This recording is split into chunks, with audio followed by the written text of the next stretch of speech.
मेरा मानना है फिल्म देखने से बेटर आप ये एक्सप्लेनेशन देख ले, क्योंकि ये एक्सप्लेनेशन बहुत ही बढ़िया है, जिससे आपको बोर नहीं होगा, जिसमें आपको बहुत सारा ढेर सारा लव स्टोरी देखने को नहीं मिलेगा और आप इस फिल्म के मेन स्टोरी को इस वीडियो के जरिए समझ पाएंगे। ब्रह्मास्त्र। पुराण की कुछ कहानियों के मुताबिक भारत के ऋषि मुनियों ने कई महाअस्त्रों को काबू करना सीख पाए थे, जैसे कि अग्निअस्त्र, जलास्त्र, वानरास्त्र, नंदी अस्त्र, और सदियों से कई पीढ़ियों के कुछ चुने हुए लोग इन सभी महान अस्त्रों को रक्षा करते हुए आ रहे हैं। इन सब अस्त्रों में से सबसे महान है ब्रह्मास्त्र, जिसका पावर शिवजी के थर्ड आई से जुड़ा हुआ है। ब्रह्मास्त्र की मदद से सृष्टि का रहस्य या फिर विनाश दोनों ही किया जा सकता है। एक बार एक महान योद्धा ने ब्रह्मास्त्र हासिल कर लिया था और सृष्टि के विनाश करने की कोशिश किया था। तभी दूसरे एक महान योद्धा उसे रोकती है और ब्रह्मास्त्र के 3 टुकड़े कर देती है और हर हिस्से को ब्रह्मास्त्र के 3 महान रखवाले के पास रख देती है। ये तो गई कहानी की बात। अब चलिए मूवी पर आते हैं। शिवा मुंबई के रहने वाला एक डीजे। एक बार दशहरा के दिन वो एक दुर्गा पूजा में अपना प्रोग्राम कर रहा था, लेकिन वो जब दुर्गा माता के सामने प्रार्थना करने के लिए आया तभी उसको कुछ विजुअल्स आने लगा। वो देखा कि मोहन भार्गव नाम के एक साइंटिस्ट के पास 2 खतरनाक किलर आया। वो दोनों ही मोहन से कोई चीज मांग रहा था। मोहन अपने बातों से दोनों को उलझाने की कोशिश भी किया, लेकिन आखिर में दोनों मिलकर मोहन पर अटैक कर देता है। मोहन अब एक कड़ा अपने पैर में पहन लेता है और उस जादुई अस्त्र से मोहन के शरीर में कुछ अलग लेवल का शक्तियां आने लगती है। वो कड़ा असल में वानरास्त्र है और मोहन वानरास्त्र का रखवाला है।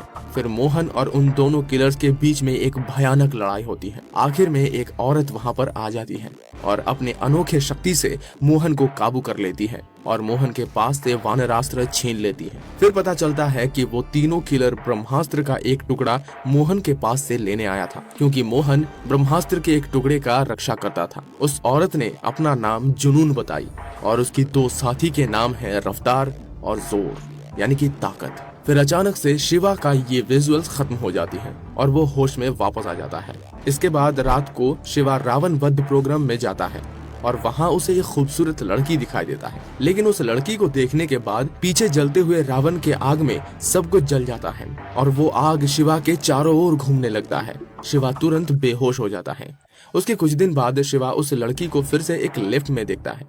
शिवा उस लड़की के साथ मुलाकात करता है और उसे पता चलता है कि उसका नाम ईशा है। शिवा और ईशा के बीच अब धीरे धीरे दोस्ती हो जाती है और ईशा शिवा के रिक्वेस्ट पर एक बर्थडे पार्टी में आ जाती है। वहाँ ईशा को पता चलता है कि शिवा एक अनाथालय चलाता है और उनमें से ही एक बच्ची की आज बर्थडे है। ईशा शिवा के इस अच्छाई को देखकर पिघल जाती है।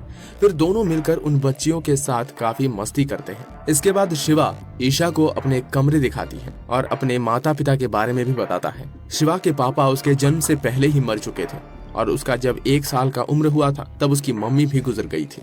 शिवा का इस इमोशनल मोमेंट पर उसका साथ देने के लिए ईशा ने शिवा का हाथ पकड़ लेता है। तभी अचानक बाहर से कुछ आग की शक्तियां दोनों की तरफ बढ़ने लगता है। शिवा को फिर से विजुअल्स दिखाई देता है और उसको दोहराने लगता है। शिवा देखता है कि लगातार 4 दिन लड़ाई के बाद जुनून और उसके साथियों ने मिलकर मोहन को पूरी तरह से बंदी बना लिया है और उससे ब्रह्मास्त्र के बाकी टुकड़ों के बारे में पूछ रही है। मोहन बताया कि ब्रह्मास्त्र का एक टुकड़ा उनके दोस्त महान आर्टिस्ट अनीश शेट्टी के पास है और अनीश अभी वाराणसी में है और तीसरा हिस्सा एक गुरुजी के पास है, लेकिन गुरुजी की पहचान और ठिकाना बताने से पहले ही मोहन बैल्कनी से कूदकर सुसाइड कर लेता है। शिवा का होश भी इसी के साथ वापस आ जाता है। शिवा फिर ईशा का पता ढूंढ कर निकालता है और काली पूजा के पंडाल पर उससे जाकर मिलता है, लेकिन वहाँ एक न्यूज़पेपर से उसे पता चला कि जाना माना साइंटिस्ट मोहन भार्गव ने पिछली रात सुसाइड कर लिया। शिवा ने इस न्यूज को क्रॉस चेक करने के लिए इंटरनेट पर एक न्यूज चैनल देखा। उस चैनल ने भी सेम न्यूज दिखाया। फिर शिवा को यकीन हो जाता है कि वो जो विजुअल्स देख रहा है वो असल में हो रहा है।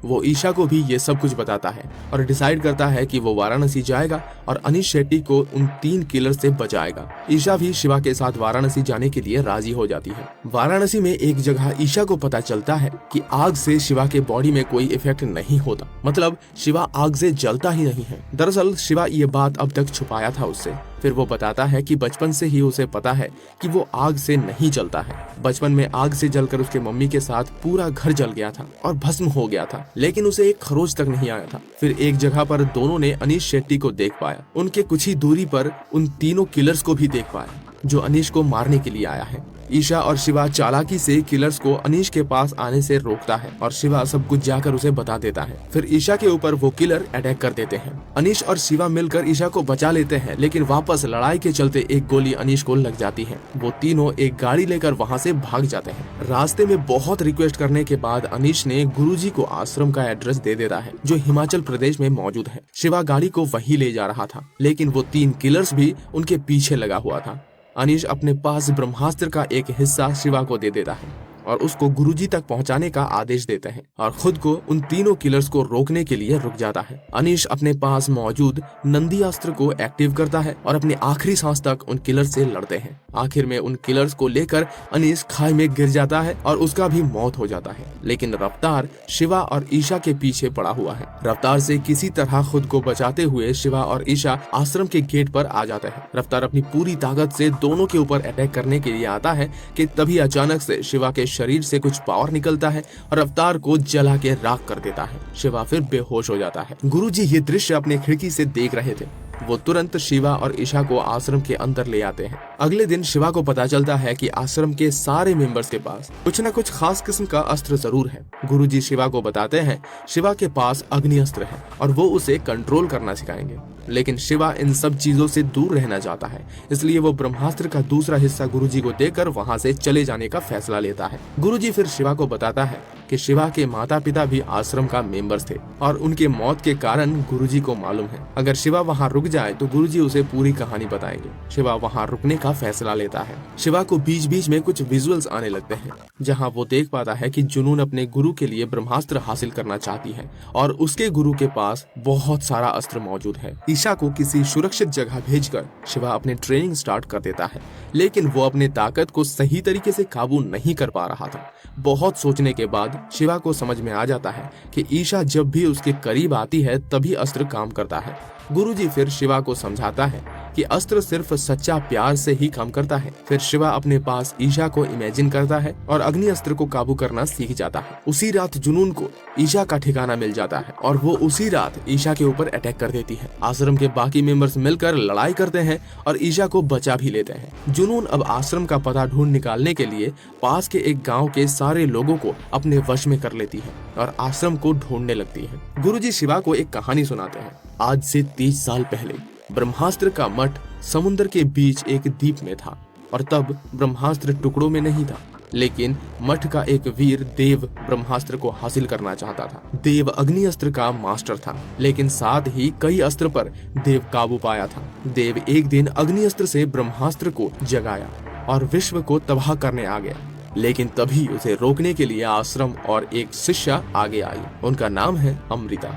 लगातार 1 हफ्ते की भयानक लड़ाई के बाद अमृता ने ब्रह्मास्त्र के 3 टुकड़े कर दिए और देव का अग्नि अस्त्र भी शांत कर दिया। उस लड़ाई के बाद आश्रम उस द्वीप के साथ समुद्र के अंदर चला गया। लोगों का मानना है कि अमृता और देव भी उसी लड़ाई के बाद मर गए थे।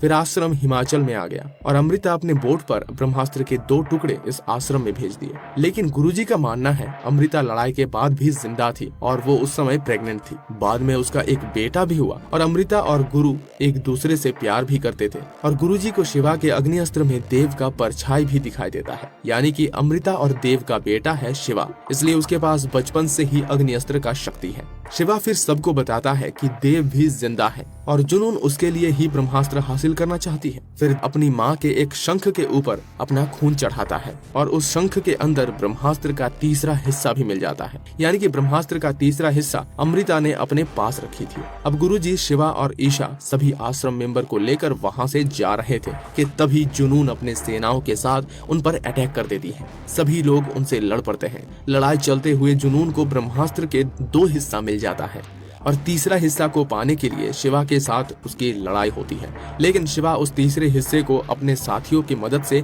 जुनून से दूर रखता है। लेकिन आखिर में एक छोटे बच्चे को मारकर जुनून तीसरा हिस्सा हासिल कर लेती है और तीनों हिस्सों को फिर से जोड़ देती है। इससे ब्रह्मास्त्र फिर से जग जाता है और जुनून भी तबाह हो जाती है। पृथ्वी का विनाश फिर से शुरू हो जाता है। सभी समझने लगते हैं कि अब सभी मरने वाले हैं, लेकिन शिवा ईशा से वादा करता है कि कोई नहीं मरेगा। शिवा अपनी पूरी ताकत लगा देता है और आखिर में अपने पावर से ब्रह्मास्त्र को वो फिर से शांत कर देता है। शिवा अब इतना पावरफुल हो गया था कि वो बिना चिंगारी के भी आग निकाल सकता था।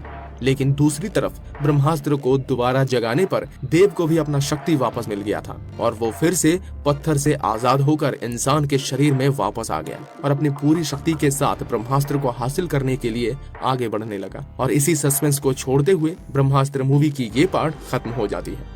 उम्मीद करता हूँ आपको ये वीडियो अच्छा लगा है। हमारे चैनल को सब्सक्राइब करें, पेज को हमारे फॉलो करें, प्लीज सपोर्ट दिखाइए हमें और हमारे सभी सदस्यों को